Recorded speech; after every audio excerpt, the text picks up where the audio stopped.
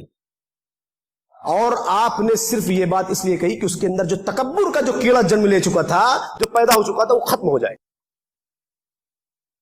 تو عبادت کے اندر بھی تکبر آ جاتا ہے. آدمی عابد ہو، کتنا بڑا عابد ہو، اس کے اندر بھی تکبر آ جاتا ہے. کتنا بڑا عامل ہو، تکبر آ جاتا ہے، اگر صحیح راستے پر نہیں ہے تو. یہ سمجھنے والی بات ہے. بہرحال تو عمل اور عبادت یہ دو چیزیں ایسی ہیں کہ اس کے ذریعے بھی انسان کے اندر، عابد کے اندر، عمل کرنے والوں کے اندر تکبر پیدا ہو جاتا ہے. لہذا اللہ نے اگر آپ کو 5 وقت نماز پڑھنے کی توفیق دی ہے تو اللہ کا شکر ادا کیجئے، اس کا احسان سمجھیے کہ دنیا میں اتنے سارے لوگ ٹہل رہے ہیں، اللہ رب العالمین نے آپ کو ہی اپنے گھر میں بلایا. یہ اگر آپ کا نظریہ ہوگا، یہ سوچنے کا طریقہ ہوگا تو تکبر آپ کے اندر نہیں آ سکتا. خاکساری اپنائیے. بہرحال باتیں بہت ساری ہیں، وجوہات بہت ساری ہیں، وقت مختصر ہے اور کچھ باتیں بیان کرنی ہے. تو یہ دو چیزیں، علم، مال، عمل اور عبادت، ان کے ذریعے تکبر بہت جلدی انسان کے اندر آ جاتا ہے. اب تکبر آنے کے بعد انسانی زندگی پر اس کا جو اثر ہوتا ہے، یعنی تکبر کہاں سے نمایاں ہوتا ہے، دکھتا کہاں سے ہے کہ انسان کے اندر تکبر ہے. اللہ رب العالمین نے قرآن حکیم کے اندر فرمایا وَلَا تُصَعِّرْ خَدَّكَ لِلنَّاسِ وَلَا تَمْشِ فِي الْأَرْضِ مَرَحًا. دو چیزیں بیان کی. گھمنڈی آدمی سر اٹھا کر کے چل رہا ہے، لوگوں سے ملاقات کرتے وقت مسکرا کر کے ملنا اگر نیکی ہے تو ان کو دیکھ کر کے منہ چڑھانا یا گال پھلانا یہ گناہ ہے. اللہ رب العالمین نے منع فرمایا اسے وَلَا تُصَعِّرْ خَدَّكَ لِلنَّاسِ. لوگوں سے ملتے وقت اپنے گال کو پھلاؤ نہیں، مسکرا کر کے ملو. وَلَا تَمْشِ فِي الْأَرْضِ مَرَحًا. اللہ نے اگر بہت نعمتیں عطا کر دیے تو زمین پر اکڑ کر کے مت چلو. ان اللہ لا يحب كل مختال فخور. اور اللہ رب العالمین شیخی خور کو پسند نہیں کرتا، ہر اکڑ کر چلنے والے کو پسند نہیں کرتا. اور ایک مقام پر فرمایا وَلَا تَمْشِ فِي الْأَرْضِ مَرَحًا. زمین پر چل تن کر کے نہ چلو. انَّكَ لَن تَخْرِقَ الْأَرْضَ وَلَن تَبْلِغَ الْجِبَالَ طُولًا. اس لیے کہ نہ تم زمین پھاڑ کر کے اندر جا سکتے ہو، نہ آسمان کی یا پہاڑوں کی بلندی تک پہنچ سکتے ہو. تو یہ صرف اور صرف اللہ رب العالمین نے انسان کو عبرت کے لیے بتایا کہ ایسا نہ کرو. اللہ رب العالمین نے نعمتوں سے نوازا ہے تو نعمتوں کا اثر تمہارے بدن کے اوپر ہو، تکبر نہیں ہونا چاہیے. تو سب سے پہلی چیز جو انسان کے جسم کے اندر تکبر ظاہر ہوتا ہے وہ اس کے چہرے سے ظاہر ہوتا ہے، اس کے ہاؤ بھاؤ سے ظاہر ہوتا ہے. یہ چیز ہے. اسی طریقے سے ایک چیز اور ہے جو آج بہت عام ہے، اسکولوں کے اندر ہم یہ دیکھتے ہیں خاص طور سے کہ ٹیچر اگر کلاس کے اندر داخل ہوا تو سارے بچے کھڑے ہو گئے سلام کرنے کے لیے، گڈ مارننگ کرنے کے لیے. یہ ادب نہیں ہے. اس لیے کہ جو چیز اللہ کے رسول نے سختی سے منع کی ہے اس کو ادب کا نام دینا در حقیقت مذاق ہے اور کھلواڑ ہے شریعت کے ساتھ. اس کو ادب نہیں کہا جاتا. اللہ کے رسول نے منع کیا ہے ایسا کرنے سے اور جہنم کی وعید سنائی ہے.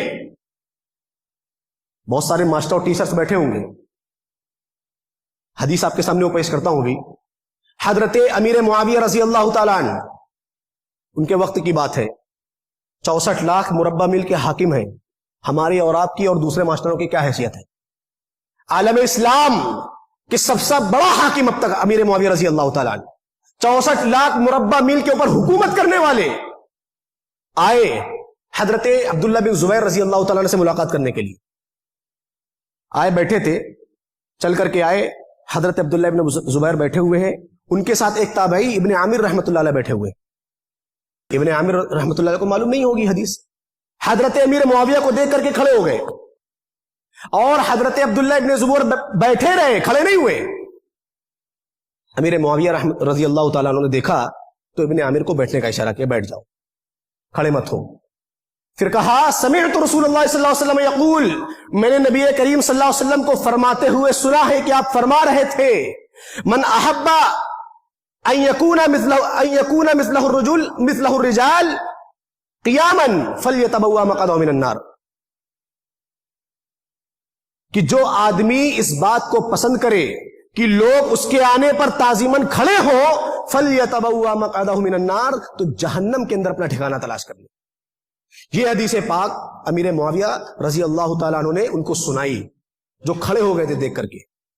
لہذا بچوں کے آنے پر کھڑے ہو جانا یا بچوں کا کھڑے ہو جانا آپ کے جانے پر یہ ادب نہیں ہے، یہ حدیث کی مخالفت ہے۔ اگر آپ جانتے بوجھتے ایسا کرتے ہیں تو آپ حدیث پاک کو سامنے رکھ کر کے اپنا مقام و مرتبہ متعین کر سکتے ہیں۔ یہ ادب نہیں ہے، یہ ادب کے خلاف ہے کہ آپ جائیں بچے کھڑے ہو جائیں۔ اس سے بھی تکبر پیدا ہو جاتا ہے کہ ہمارے آنے پر لوگ کھڑے ہو رہے ہیں، یا جس کو اللہ رب العالمین نے مال و دولت سے نواز دیا، کوئی بڑا ادھیکاری آ گیا تو لوگ کھڑے ہو گئے۔ نہیں کھڑے ہونا چاہیے۔ کیوں کھڑے ہو جائے؟ ارے سارے جہاں کا امام بیٹھا ہوا ہے اور صحابہ کرام نہیں کھڑے ہو رہے ہیں، سب سے مقدس ہستیاں، تو اور آپ کون ہیں کھڑے ہونے والے؟ نہیں کرنا چاہیے۔ تو یہ بھی ایک راستہ ہے انسان کے اندر تکبر داخل ہوگا اور انسانی زندگی اوپر تکبر کے نمایاں ہونے کا۔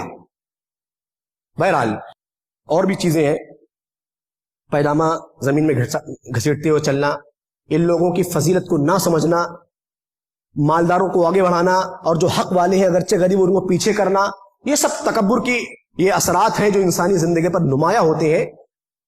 اب دنیاوی طور پر وقت کم ہے، متکبر کی جو سزا بیان کی گئی ہے اس سلسلے میں ایک قرآن کی آیت اور ایک حدیث آپ کے سامنے بیان کروں۔ اللہ رب العالمین نے متکبر کی سزا بیان کرتے ہوئے قرآن حکیم کے اندر فرمایا، سَأَصْرِفُ عَنْ آيَاتِيَ الَّذِينَ يَتَكَبَّرُونَ فِي الْأَرْضِ بِغَيْرِ الْحَقِّ، کہ جس آدمی کے اندر تکبر آ جائے تو یہ سمجھ لینا چاہیے کہ اللہ رب العالمین نے اس کو جہنم میں ڈالنے کا فیصلہ کر لیا ہے اگر وہ توبہ نہ کر لے تو۔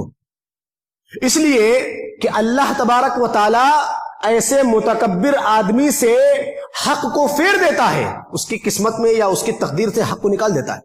سأصرف عن آیاتی الذین، جو میری آیت سے روگردانی کر جائیں، آیتوں کو نشانیوں کو دیکھ کر کے پھر جائیں، یتکبرون فی الارض بغیر الحق، بغیر کسی حق کے۔ اللہ نے ان کے بارے میں فرمایا وَإِن يَرَوْا كُلَّ آیَةٍ لَا يُؤْمِنُوا بِهَا، یہ ایسے ہو جاتے ہیں کہ اللہ رب العالمین اگر ساری نشانیاں ان کو دکھا دے تو بھی ایمان نہ لائیں۔ وَإِن يَرَوْا سَبِيلَ الرُّشْدِ لَا يَتَّخِذُوا سَبِيلًا، ہدایت کا راستہ دیکھے تو ہدایت نہ اپنائے۔ وَإِن يَرَوْا سَبِيلَ الْغَيِّ يَتَّخِذُوا سَبِيلًا، گمراہی کے راستوں کو دیکھے تو فوراً اپنا لے۔ تو متکبر اگر آدمی ہو جائے اور یہ حال اس کا ہو جائے، اس کنڈیشن میں آ جائے کہ حق کو قبول کرنے پر کسی طرح تیار ہی نہیں ہے، راضی نہیں ہے، تو اس کو اپنا انجام سمجھ لینا چاہیے کہ کیا ہونے والا ہے۔ آگے فرمایا ذالک بانہم کذبوا بآیاتنا، یہ اس لیے کہ ہماری آیتوں کو جھٹلاتے تھے، وکانوا عنہا غافلین، حق کیا ہے صحیح کیا ہے اس سے ہمیشہ غافل رہے۔ تو یہ پہلی سزا ہے دنیا کے اندر اللہ رب العالمین کی طرف سے کہ ایسے آدمی کو اللہ رب العالمین اپنے دین کی سمجھ جو کچھ باقی رہتی ہے دیتا ہی نہیں ہے، جو کچھ باقی رہتی ہے وہ بھی چھین لیتا ہے۔ اولئک کالانعام بل ہم اضل، ایسے لوگوں کے بارے میں فرمایا یہ جانور ہیں بلکہ جانور سے بھی بدتر ہو جاتے ہیں ایسے لوگ۔ اور ایک دوسری چیز جو سزا کے طور پر فرمائی کہ آدمی اگر تکبر میں کسی شریعت کے کسی اصول کا مذاق اگر اڑا دے تو اللہ تبارک و تعالیٰ دنیا کے اندر کسی نہ کسی طریقے سے سزا دے دیتا ہے۔ حضرت سلمہ بن اقوا رضی اللہ تعالیٰ عنہ فرماتے ہیں اکل عند رسول اللہ صلی اللہ علیہ وسلم، ایک آدمی نبی کریم صلی اللہ علیہ وسلم کے پاس بیٹھ کر کے کھانا کھا رہا تھا۔ نبی کریم صلی اللہ علیہ وسلم نے فرمایا کل بیمینک، دائنے ہاتھ سے کھاؤ۔ اس آدمی نے کہا لا استطیع، میں دائیں ہاتھ سے کھانے کی استطاعت نہیں رکھتا، یعنی میرے دائیں ہاتھ کے اندر اتنی طاقت نہیں میں دائیں ہاتھ سے کھاؤں۔ اللہ کے رسول نے فرمایا لاستطعت ما منعه الا الكبر، صحابی رسول جو بیان کر رہے ہیں کہ اس آدمی نے صرف اور صرف تکبر کی بنا پر ایسا کہا کہ میں دائیں ہاتھ سے نہیں کھا سکتا۔ اللہ کے رسول نے کیا بد دعا دی؟ لاستطعت، کہ تو نہ کھا سکے، نہ استطاعت رکھے۔ اس کے بعد صحابی رسول کہتے ہیں کہ ایسا ہوا اس دن کے بعد سے پوری زندگی وہ اپنے دائیں ہاتھ سے کبھی کھانا کھا ہی نہیں پایا، اس کا ہاتھ اس کے منہ تک نہیں پہنچتا تھا۔ تو آپ دیکھیں تکبر کی اگر کوئی مجبوری تھی اللہ کے رسول سے بتاتے، اللہ کے رسول یہ پرابلم ہے، یہ پریشانی ہے، بلکہ تکبر کی بنا پر لفظ ہے الا الکبر، اس نے منع کیا صرف تکبر کی بنیاد پر۔ اللہ کے رسول نے بھی کہا کہ ٹھیک ہے اگر ایسی بات ہے تو لاستطاعت، تو استطاعت نہ رکھے، طاقت نہ رکھے۔ اور ایسا ہوا پوری زندگی ایسا نہیں، وہ اپنے ہاتھ کو اپنے منہ تک نہیں پہنچا سکا. تو آپ دیکھ رہے ہیں، تو شریعت کے کسی اصول کی مخالفت کرنے کا اور تکبر میں، انجانے میں اگر ہو جائے تو آدمی توبہ کرے، لیکن جان بوجھ کر کے یا اسی طریقے سے جانتے بوجھتے ہوئے اس کی مخالفت کرے تو اللہ تبارک و تعالیٰ دنیا کے اندر فوری طور پر سزا دے دیتا ہے. بس احساس کرنے والا دل ہونا چاہیے. اس آدمی کو سمجھ میں آ گیا ہو گیا کہ اللہ کے رسول نے بد دعا دی ہے، لیکن ہمارے اور آپ کا معاملہ اتنا خراب ہے کہ ہمارے بھی نقصان ہو رہے ہیں بہت ساری غلطیوں کی بنا پر، لیکن ہم کو احساس نہیں ہو رہا ہے. ہمارا ذہن یہاں تک جاتا ہی نہیں ہے کہ ہم نے یہ غلطی کی تھی، اس کی سزا ہم کو ملی ہوئی ہے. تو یہ سمجھنے اور احساس کرنے والے دل کا معاملہ ہے. اللہ رب العالمین سے دعا ہے کہ اللہ تبارک و تعالی ہمیں تکبر جیسی خطرناک بیماری سے بچائے اور اپنے اندر خاکساری پیدا کرنے کی توفیق عطا فرمائے. آمین. تقبل یا رب العالمین. ویڈیو اچھی لگی ہو تو اسے لائک کریں، دوسروں کے ساتھ شیئر کریں. نیچے والی ویڈیو کو بھی دیکھیں. اگر آپ نے ہمارے چینل کو سبسکرائب نہ کیا ہو تو اسے سبسکرائب کریں. أَوَلَمْ يَرَوْا إِلَى الطَّيْرِ فَوْقَهُمْ صَافَّاتٍ وَيَقْبِضْنَ مَا يُمْسِكُهُنَّ إِلَّا الرَّحْمَنُ